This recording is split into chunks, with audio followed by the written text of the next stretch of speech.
another timeline called the historical timeline. What's highlighted here is you can see this square and a triangle. The square is the mosque that we saw before, and the triangle is the cathedral that we saw before in one of the, both of them are part of the manipulated images. The green line is the river, is the border, and this is the existing bridge, and that's the axis. It seems to be on axis with the cathedral. So the mosque is built in the 10th century, the mosque is 13th century, the cathedral is 10th century. So there's a certain relationship between these 2 points. And what we see here is that there's an event that happens. It's called the event axis, or you can say it's a rupture that seems to separate, that seems to dislodge the relationship between the mosque and the church. Of course, these are symbolic at this point. So in this image, we try to say, let's reestablish a connection between mosque and church. So we use a system of transposition. We take the center of the bridge, we transpose the coordinates of the mosque to the Armenian side, which is this side, and the church as well. So you can see here the triangle ends up in this end, and the square ends up there. So now we can say we can have a new relationship between mosque and church and mosque. So what's happening effectively is that the geological time and the historical times collapse into a new green line, which is this green line, which runs through the center of the old bridge. And another thing that starts to happen here is that there are 2 points established in the center of the river. So this diagram talks about, again, the relationship between the mosque and the church, 10th century, 13th century. Those are the number of years between them. Each circle notes 10 years. So the rupture that I mentioned before is happening in 1923 when the Gars Treaty is signed, and these 2 lands, this side and the other side, are divided. This is when the river becomes the border. This is kind of historical background. So if you take from 1923 and you try to reach this point, which is established by the transposition shown before, it would mark the year 2043. And this one would mark the year 2013, incidentally. This diagram shows other remaining structures in Ani.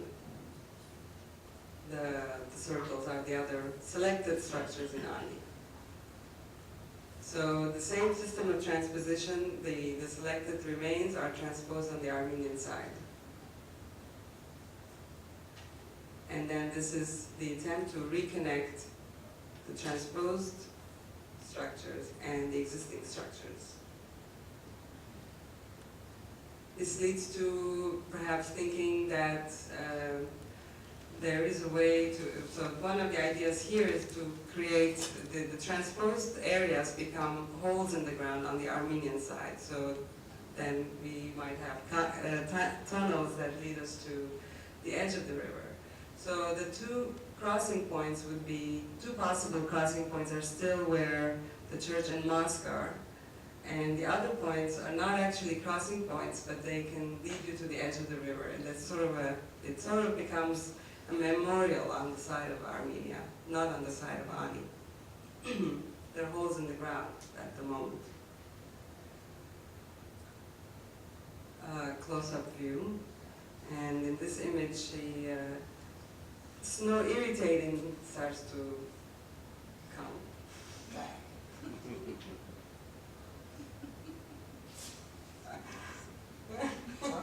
Are we having fun yet? This is that's the night vision. It's no irritating. Okay, so that's a nice surprise. Well, for the graphic conversation part, what we did is we didn't exchange the images, but we started working from 2 ends. What we're trying to set up right now, which is yet not happening, is a way of working together, a way of either conflicting with each other or collaborating together, but being able to do both at the same time, where we're basically building this foundation of proposals, of attitudes, which will be exchanged. And then the next person will inherit what you have done. And the next person will be able to manipulate, erase, add, conserve, preserve, whatever material is. And this will keep on going, probably until the time when it will become that project needs to end, because there's like the time itself, there's no end to it. It can keep on going.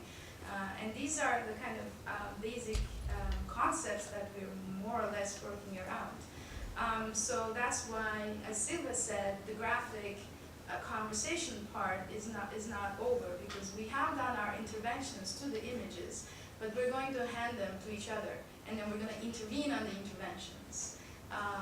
Just like we're setting up the graphic conversations right now, where this is actually more or less the first step, let's say first or second steps, and we'll see if conflicts converges, but we do not have a precise destination.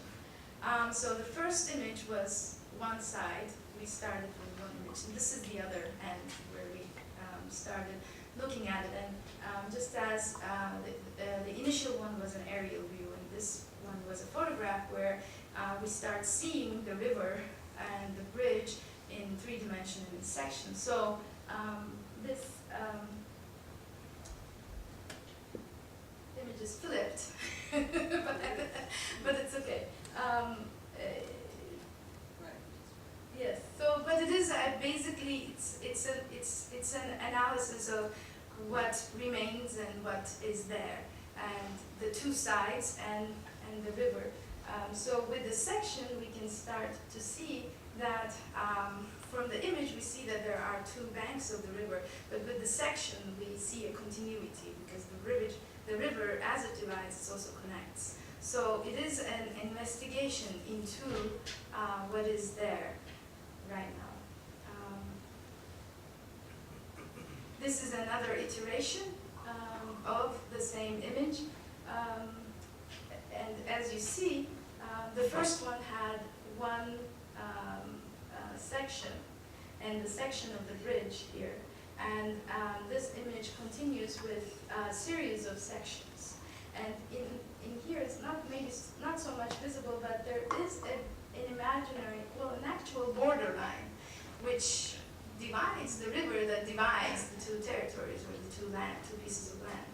So,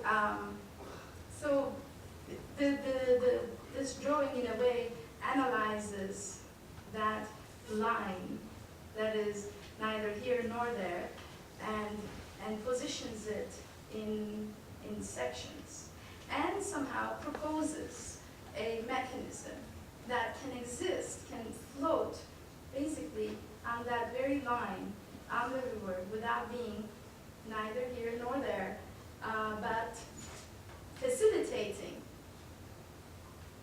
the connection at times.